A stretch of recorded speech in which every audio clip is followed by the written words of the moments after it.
Hey guys, welcome to a new video. Yeah, you can come and watch me drink my morning coffee, yeah. But you make me kind of nervous. You do that on purpose, yeah. So how are you guys doing? I'm actually having a pretty decent day. So we are on Let's Talk number 10. So I know you guys can see my door. I have cats, so they decided to, have fun. Okay, so now let's get into the questions, the tea, the drama, the laughs, the tomfoolery. How do you think years of hateful comments on YouTube has changed you as a person? And do you think if you had a regular job outside of the house, would you have gained so much weight? Basically, do you think YouTube is good for your mental and physical health? So I'm gonna start with the beginning of the question about the hateful comments and how has that changed me as a person? This might not make a lot of sense, but it's made me stronger, but it's also made me weaker. Like I used to hate the quote, what doesn't kill you makes you stronger, but it's true. The comments, the hate, the bullying, the harassment, but it's made me stronger and weaker in that sense because it's like, wow, okay, so am I really like this horrible, disgusting person that these people think I am? So then I start to believe it the more I see it, which makes me weaker, which makes me dislike myself more. I begin to start hating myself because I'm seeing these things. But then there's like a whole other boss ass bitch attitude where I become numb to it, where I'm just like, oh, this again. Like it makes me stronger because it's happening so consistently. It's like giving me tougher skin. I've never been this hated in my whole entire life. Like people in my real life do not hate me like this. And I don't think that YouTube is exceptional for my health, but honestly, I feel like any job that I would have would give me some sort of stress. So I like to think of it as, okay, this is just a stressful part of my job. I try not to let it get me down. Second part of your question, do I think I would have gained so much weight if I had a regular job?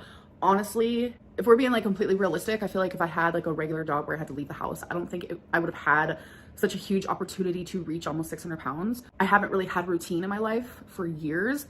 It's almost like I haven't really had a purpose, if you will. Oh, I don't have a regular, 9-to-5 job. It goes more into it. But I do feel like not having that job and that reason and that purpose to leave the house every single day probably played a big role in my weight gain. Serious question. As you said, the cycle doesn't exist any longer. Do you really feel you are still in phase 1? So if we're going based off of the phase chart, the cycle chart, the chart that Hater Nation created, it does look like I'm going through the cycle. It does look like I am kind of in the mixture of like a phase 2 moment, maybe a phase 3. So I wouldn't say that I'm in phase 1. So every time people talk about this whole cycle and phase thing, I truly feel like I'm being slapped in the face and like I'm being mocked. It almost is like I'm being mocked for my mental illness, which is frustrating because it's also like, wow, I'm also being mocked because of my eating disorder, which has been happening a lot lately. And it's so weird that like when you come to my channel, it's totally fine. It's like a place for people to bash me, bash mental illnesses, bash eating disorders, fat shame. Like it's become accepted in my comment section, but if it was to happen anywhere else on YouTube, it wouldn't be okay. Next question, have you considered going to Rehab Center for eating disorders to help with the weight loss? And I know a lot of people are telling me, therapy will help you, but therapy doesn't help everyone. Tammy from 1,000 Pound Sisters has lost a lot of weight from going to rehab. First of all, I want to say congratulations to Tammy because she did lose 100 pounds in 30 days. That's amazing. She did that while being at a rehab facility. A lot of people have been comparing us saying, if Tammy could do it, you could do it. And I'm just like, I'm not in a rehab center. So there's a big difference. And not every single fat person is created the same. We are all completely different people. But I will say that watching 1,000 Pound Sisters, Tammy's story really truly hits me in the feels. I cried the episode where she got put into a coma. Like I literally cried. I was feeling so emotional and I want nothing but the best for Tammy. And by the looks of it, rehab is working very well for her. But using Tammy as an example from what I've seen through the episodes, once she left rehab, she gained all the way back. She wasn't under the supervision of professionals. Like you don't have the freedom like it is like when you're at home, obviously. So it's like all the hard work that she went through the first time she went to rehab kind of just like went away. And using that example, that's very much exactly what would happen. I've actually thought about this before, long and hard. I was like, is rehab right for me? I'm sure I'll do great while in rehab. I'm sure I'll lose tons of weight and I'll be following plans, going to the meetings, doing everything that they want me to do.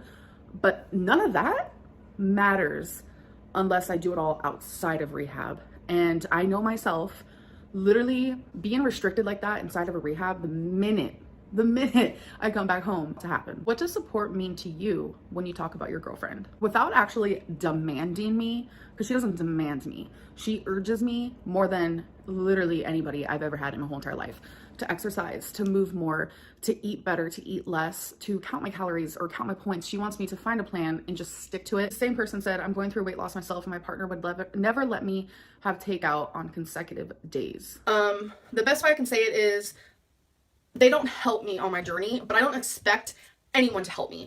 I don't expect, if I ever had like a Ben & Jerry ice cream, I don't expect them to take it out of my hands and throw it in the trash for me. See, this is where people are confused. She urges me not to do those things, but just because she is supporting me in the process of my weight loss journey, also doesn't have handcuffs to like handcuff me to the couch so I won't put food in my mouth. She's not tying me up to chairs so I don't open the Uber app. Like, she can't stop me from doing something that I want to do or that I have the urge to do. She congratulates me when I lose weight. Okay, I want to walk to the mailbox 6 times. And I remember this distinctively. Like, I stopped at the 5th one and she looked at me and said, babe, I know you can do it. Let's do this. She grabbed my hand and she went with me and I did it. You know, if it wasn't for her doing that, I wouldn't have done it. I wouldn't have reached my goal. And then when I fail, she does the tough love thing sometimes. And sometimes I have to tell her I can't do tough love, but like when I gain weight or I say I'm gonna exercise and I don't do it. She's very patient with me. She's understanding in my struggles. She's never been with someone my size. She's never been with someone that has issues with food like I do.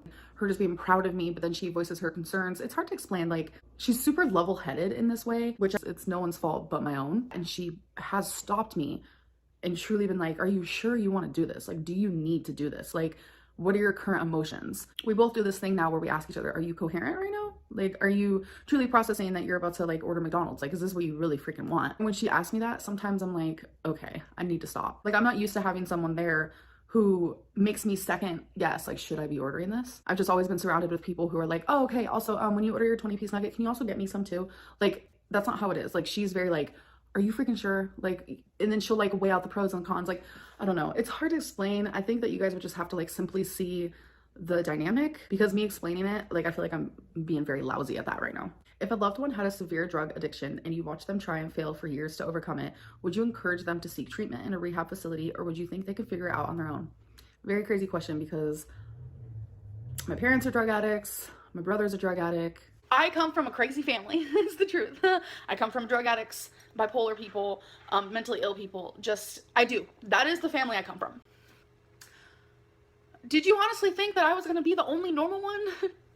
Like, that is why I said in the beginning of this, my mom is the very reason why I know that people can change. Like, it's unbelievable the person she is today. She has been sober for over 6 years now. I saw my parents go through just, it's stuff I would love to talk about eventually. I did ask my mom for permission and she was like, honey, it's your story. And I was like, yeah, mom, but you're part of my story. And she was like, you have the A-OK to share your story. But it's like the person that she is now is like completely different from when I was younger. But yes, I have seen this happen. My dad and my brother currently are still stuck in their drug addiction and I love them so much. And I do constantly tell them to go to rehab. The thing is with rehab, they have gone. My dad's gone, my brother's gone several times. And it only works if you want it to work. Like, of course, there's a very high chance you're gonna be sober in rehab, but then what happens when you're out of rehab? It's just a messy situation, it's a sticky situation. And I think for a lot of people who don't struggle with addiction, telling us to go to rehab is just like a very easy thing to say, and it's a lot more harder to actually do. Do you think you're in a completely different situation health-wise to Tammy before she went to rehab? Again, it's another question, kind of comparing me and Tammy. Yes, my health is completely different than what she is struggling with. She was a lot more unhealthy than I am. I don't know how she is now. I'm super excited for hopefully some maybe updates or for the next season of 1,000 Pound Sisters. I hope that she's doing great. I hope that she is healthier than I am now, because I want nothing but the best for her, because that show, I don't know. I don't think Tammy likes me very much, but the thing is that show has really, I don't know. I kind of love Tammy. Like, I relate to her in so many different ways. There's been so many times where I just want to like jump through the TV screen and just like hug her and be like, let's be friends. I know that there's like drama and like she can be kind of harsh, but it's like, I get it. I could tell that she's just like not happy. That's pretty much the gist. Amberlynn, if you have narcissistic tendencies, then you are in fact a narcissist. No, that's literally not how it works. So now that you have lost some weight and you talk a lot about 2019 being the hardest year, can you tell us some things that you haven't told us before about being at your heaviest weight? Oh boy.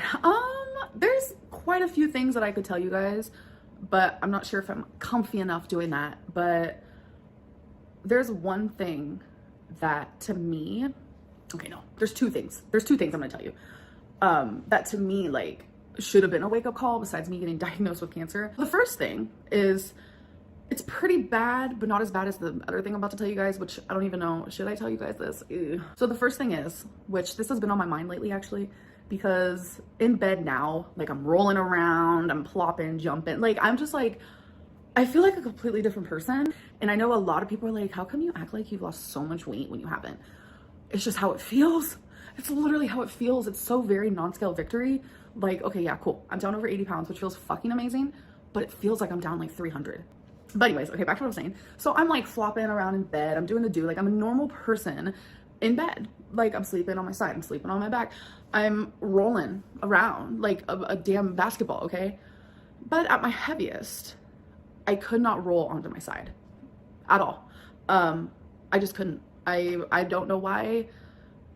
I mean, I know why, like, fat as fuck, hi, but I don't understand why it was so difficult. Like, I literally couldn't do it. So I was always sleeping sitting up, which now I sleep in every which way, besides on my stomach, preferably on my back, of course, propped up a little bit. So the other thing, which I'm very nervous about sharing, because I know who's watching, some horrible people, and I'm never gonna live this down, but I'm sharing this because not only am I proud of how far I've come in the middle of all my trolling. Okay, yes, I troll. Whatever. Trollynn has entered the chat. Trolling is fucking fun, okay? Like, I am obsessed with being the troll queen. Like, literal Trollynn entered the chat. But in the middle of all that, I am making progress in areas that you guys can't see, areas that I don't talk to you guys about. So now that we're here, I shower every single day. I honestly love showering. I love feeling the water just run down over me. I love singing in the shower. No, I shower just like everyone else. I do it all by myself. That I use a stick to clean myself. Becky is my caregiver. And the fact that I can sing in the shower, let alone sing Skyscraper by Demi Lovato and, like, not be out of breath while hitting those high ass notes, just goes to show, like, wow, okay, you're doing your thing, Amberlynn. So being able to do that with literally no issue, like, I'm able to clean my body with no issue. It hurts to get in the shower because it's such a small space that I have to walk into. To the average person, it's probably, you know, perfectly fine. It's hard for me. It scrapes my stomach when I get in. It's just really embarrassing. I was stuck there. Scream for Becky.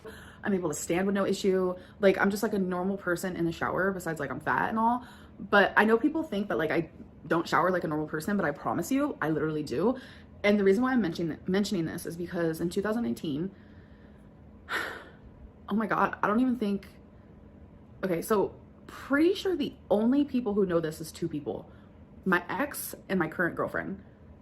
Yeah, like, I had roommates then, and I don't even think they knew this. So there was a large portion of 2019, if not the whole 2019, where I literally couldn't shower. I bathed in bed.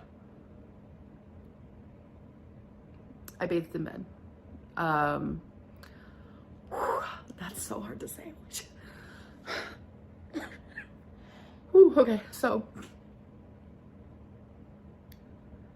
I'm sharing this because I'm proud of how far I've come. And I don't know who's watching me right now, but if you're bathing in bed, or if you can only shower for a couple minutes because it hurts to stand, things can change. Like, in 2019, I honestly thought that was it. Like, this was my life. And Becky and I promised not to talk about each other, but, like, she was there for me through it all. And it's, like, so grateful that she loved me unconditionally like that, because you guys, I hated myself so much. Like, I wanted to literally end my life so many times in 2019. It was a rough time. But yeah, I would bathe in bed, and it wouldn't even be frequently. That's why, like, when I compare myself to 2019 Amberlynn, you guys are just, like, seeing, like, a little bit of a surface level thing. Like, oh, Amberlynn doesn't do poop bun all the time anymore. Or she's not eating whole rotisserie chickens anymore. you guys see it very like surface level, but there's so much like deeper, so many things that I haven't shared and I've never wanted to share. Like I never thought I would share this, to be honest. But I would bathe in bed, and like Becky would get a like container and she would put hot water and soap in it for me. I didn't want to admit to myself how bad off I was. Oh, but you guys saw it for yourself, and you'd say things like, oh, you're bedbound, and I would tell her to leave the room, and I would do what I could. I always thought of bedbound as someone who showers in their bed, like literally physically can't get up. That was like always my definition. Honestly, looking at it now, I was like literally bedbound. I know there's a lot of like rumors that Becky helped me bathe and stuff. No, only after my hysterectomy. But I wouldn't let her. I was ashamed. I would cry the whole time. Like it was just like, so now me standing in the shower with the water running down and like me singing, like it's a whole aspect of my day that like I used to want so bad. Oh my God. Like people take that shit for granted. I never want to take that for granted ever again, and I never want to go back to that spot. Like I can never go back there. Never. Okay, let's just like move on. Aren't you self-conscious about your legs? Do you bear them for each girlfriend? Are you only modest, parentheses, embarrassed toward the public? I am modest, embarrassed. I like how you worded that. With everyone, I am very self-conscious with my legs. If I had to choose like a least favorite body part, without a doubt, my calves, probably because of my lymphedema. Like I hate it. I hate it so much. Oh my God. My girlfriend obviously has seen my legs, obviously, and she's just very sweet. She loves everything about me. She doesn't judge me. She's not a shallow person. She thinks I'm beautiful, and when she says it, like I actually believe her. When you started Weight Watchers this past week, did you use your all-time high weight or your current weight to determine your allotted points? I actually used my current weight. Can you imagine your life where you are 200 pounds or less? Is it possible that on a subconscious level, you don't want to lose the weight? And if so, why do you think that is? So on a subconscious level, I definitely do want to lose the weight. Listen, I don't want to be skinny because skinny isn't always healthy. You know, people always assume just because you're skinny, it means you're healthy. No, don't work that way. I like thick. I like chunky. And someone asked me, what is like your ultimate weight loss goal? I would love to be in the 100s. 199. Can you even, what? I feel like any smaller than that, I would look sick. I have seen people who were my size once, then they got into the 100s and they kind of look sick, which is really odd to me because like, don't you think losing all that weight would make you look healthy? I don't know. So I don't want to like look sick. Hey, I bitch, want to you feel better be joking. healthy. What do you think about Dana's weight loss success? I am so happy for her. Honestly, Dana, if you're watching this, freaking love you and I'm so proud of you. Weirdly enough, like side note, Dana and I have gotten so much closer after the breakup. It's so weird. I honestly never would imagine that would happen. Okay, so this is the last question I'm gonna do. If you hated Kentucky so much as you always complained, but stated you were only there for Becky, then why didn't you and your girlfriend move somewhere else? I personally am not ready to leave this apartment. I love it here, but I know that I just don't belong in Kentucky. I feel like it's gonna be so hard, but I feel like it's time for me to move on eventually. So I did want to stay for another lease term because I do like this apartment. Like I feel comfy here, like I've made it my home, and I don't know, right after like a breakup and then finding love again, like it was just a lot at once. And I was like, okay, do I really want to move right now? But when I do move again, it will be to a different state. Where? Currently don't know. The world is my oyster. Anyways, I hope that you guys enjoyed this video and I'll see you guys in the next one. Bye. You say I make you nervous, a tragedy, I'm a beautiful disaster, a reckoning, you wonder how I got this way.